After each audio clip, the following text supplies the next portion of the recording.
The goal of changing healthcare is an admirable goal. We know that $1 and $3 doesn't help anybody get well and doesn't prevent them from getting sick today.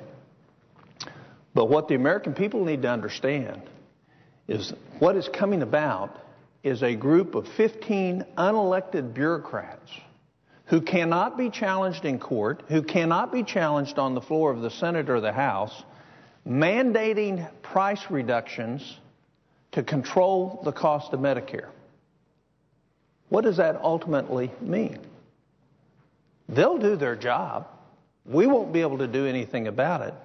But what it means is they will reimburse at levels less than the cost to do services. And so consequently, what will happen?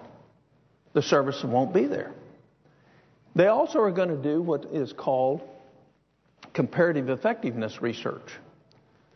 We know about comparative effectiveness research. If you're a practicing physician today, you have to do continuing medical education. Part of that medical education is knowing the latest competitive effectiveness research.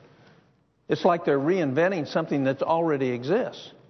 But the point is they're going to use that to deny or change payments for procedures that patients need. What's wrong with all this? What's wrong with all this is we are inserting a government board and government bureaucrat between the patient and the doctor. Think about that for a minute. When I go to my doctor, I don't want him concentrating about anything except me.